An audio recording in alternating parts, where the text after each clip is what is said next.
Ini jadi biasakan untuk kita mengejar shaf pertama. Kalau orang bisa ngejar shaf pertama, ya mustahil dong dia meninggalkan sholat. Tapi yang biasa meninggalkan shaf pertama akan mundur perlahan sampai tadi. Hingga akhirnya dia bisa meninggalkan sholat, ngentengin sholat. Ah nanti aja. Masuk neraka dong pada akhirnya.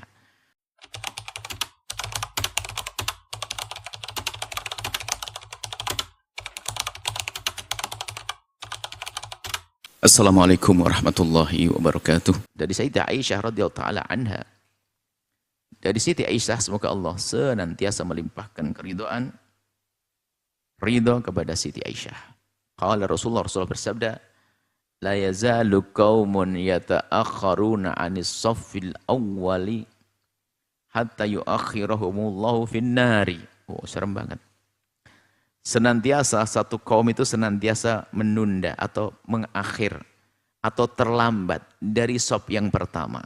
Terus membiasakan ketinggalan dari shaf yang pertama hatta yuakhirhumullahu, hingga pada akhirnya Allah akan undur sampai ke neraka. Ini adalah himbauan agar kita peduli dengan shaf pertama, sekaligus peringatan bahwa pergeseran akhlak kebaikan itu halus, menjadi jelek itu pergeseran itu halus, kadang tidak dirasa. Mundur, makanya jangan sampai kita punya kebiasaan menjadi mundur perilaku kita. Dikatakan bahwa hendaknya kita senantiasa rindu shaf pertama. Apakah kebayang kalau orang yang senantiasa mengejar shaf pertama itu akan meninggalkan sholat? Ya nggak mungkin. Ya pasti terjaga dong sholat yang dikejar shaf pertama.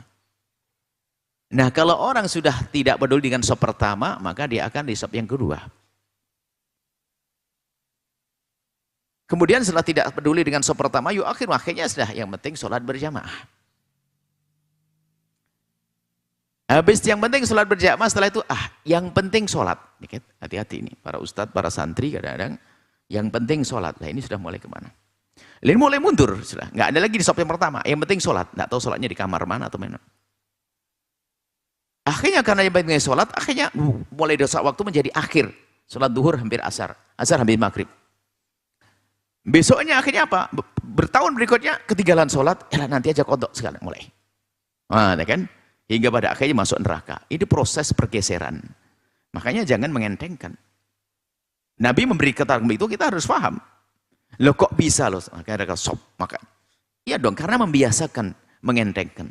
Makanya sangat unik orang bisa sholat berjamaah normal. Kenapa sholat berjamaah? Ini jadi biasakan untuk kita mengejar shaf pertama. Kalau orang bisa ngejar shaf pertama, ya mustahil dong dia meninggalkan sholat. Tapi yang biasa meninggalkan shaf pertama akan mundur perlahan sampai tadi. Hingga akhirnya dia bisa meninggalkan sholat, ngentengin sholat. Nanti aja. Masuk neraka dong pada akhirnya.